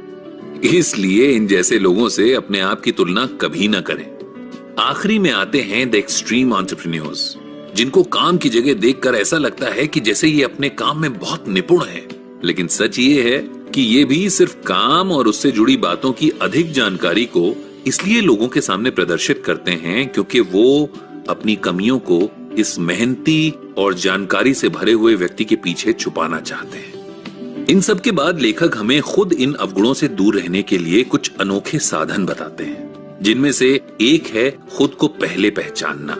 यानी आप जैसे हैं उसमें आपके अंदर क्या दोष है, इसके लिए खुद को टटोल कर देखिए। इसके बाद खुद जैसे हैं उसको वैसे ही स्वीकार करना हम इंसानों के लिए एक बहुत बड़ी चुनौती होती है। ऐसे में खुद को बिना किसी बुरे भाव के मन से स्वीकार करें, अपने अच्छे बुरे को साथ लेकर चलना शुरू करें। जब आप खुद को जान लेते हैं तो अपने अंदर सुधार करना आसान हो जाता है। इसके बाद अपने अंदर के विकार को समझने और उससे होने वाले किसी भी अच्छे प्रभाव की गुंजाइश को ढूंढिए। इसका एक सटीक उदाहरण है एल्बर्ट आइंस्टाइन, जिन्होंने अपनी एक थ्योरी ऑफ रिलेटिविटी को अपने सपने में देखा था, जिसको सच करने में अपनी जी जान लगा दी। इसके बाद है खुद को जैसे हैं वैसे ही दुनिया के सामने प्रस्तुत करना। ये गुण सबको मुश्किल लगता है क्योंकि हम सब तारीफ और प्रोत्साहन के भूखे हैं। लेकिन यकीन मानिए, एक बार अगर आप अपने आप को सच्चा और ईमानदार बना लें तो आपके लिए लोगों के मन में सम्मान भी बढ़ेगा और आप खुद भी संतुष्ट और खुश रह पाएंगे। इस भाग में जिन बातों पर हमने चर्चा की उनसे कोशिश करें कि आप कुछ बेहतर सीख पाएं और आगे अपने जीवन में उनका प्रयोग अवश्य करें। लेकिन इन सब में आपके अंदर कौन सा विकार है और आप उसे कैसे दूर करना चाहेंगे, हमें कमेंट करके जरूर बताइए। आपके जवाब का हमें इंतजार रहेगा। बाकी इस चर्चा को आगे सुनने के लिए सुनते रहिए। एक बात बताइए, क्या आप मानते हैं कि वाकई में नजर लगती है? इस भाग को सुनने के बाद आपको इस बात के पीछे का राज पता चल जाएगा। आइए सुनते हैं the laws of human nature की। इस भाग में बात हो रही है जलन की भावना की। जलन वो भावना है जिसके बारे में हम सब जानते हैं और इसे कहीं न कहीं हम सबने महसूस भी किया है। वैसे ये तो वो बात है जो हम ऊपर ऊपर से समझते हैं, लेकिन क्या आप जानते हैं कि ये कितनी तरह से आपकी तरफ दिखाई जाती है? ये बिल्कुल सच है कि लोग जलन से भुगतते हैं, और ऐसा इसलिए क्योंकि एक दूसरे की सफलता और खुशी इंसान को कमजोर करती है। वो जो खुद नहीं पा सकते उसे देखकर सामने वाले से जलन, ईर्ष्या और कुढ़ना कोई असंभव बात नहीं है। लेकिन कई ऐसी बातें होती हैं जिन्हें हम वैसे तो नजरअंदाज करते हैं, पर लेखक के अनुसार हमारा ये जानना भी जरूरी है कि जलन के चलते लोगों का या हमारा अपना व्यवहार किस प्रकार सामने आता है। जैसे पहला है लोगों की आंख। सुनने में थोड़ा अजीब सा लगता है, पर यकीन मानिए ये आपके सामने होता है। कुछ 3 सेकंड तक अगर आप किसी के चेहरे को देखें तो उसकी आंखों में आपको बदलाव नजर आएगा और उसकी नाक भी फूली हुई लगेगी। चेहरे पर एक खिंचाव दिखाई देगा और उसके तुरंत बाद वो इंसान आपको एक दिखावे वाली हंसी भी दिखाएगा। अब इतना देखकर तो कोई भी समझ सकता है कि ये भाव जलन की ओर इशारा करते हैं। इसलिए अपने देखने की आदत को थोड़ा और मजबूत करना जरूरी है। इसके बाद आते हैं वो लोग जो जलन में ऐसी बातें सीधा बोलते हैं जिससे आपको बुरा लगे। ये इसलिए आपसे आपकी गलतियां या कमियां नहीं बताते ताकि कहीं आप इनमें सुधार न कर लें, बल्कि इनका उद्देश्य ये होता है कि आपकी कमी जग जाहिर हो जाए और सबके सामने आपका मजाक बने ताकि आपको नीचा दिखाया जा सके। और इसलिए इनकी बातें भी तीर की तरह तेज होती हैं और उनमें कटाक्ष के अंश दिखाई देते हैं। पीठ पीछे बुराई करने वाले लोग न सिर्फ बुरे लगते हैं बल्कि ये भी बहुत ज्यादा जलन की भावना से पीड़ित होते हैं। इनकी ये कमजोरी होती है कि ये सामने कुछ भी कह पाने की हिम्मत नहीं रखते।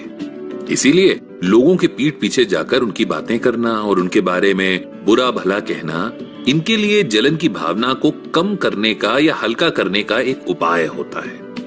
कुछ लोग ऐसे भी होते हैं जो कभी आपकी बहुत तारीफ करते हैं, आपसे बड़ी दोस्ती दिखाते हैं, लेकिन मौका मिलते ही आपका मजाक भी उड़ाते हैं और अपने हिसाब से बातें सिखाने पढ़ाने की कोशिश भी करते हैं। ये आदत कभी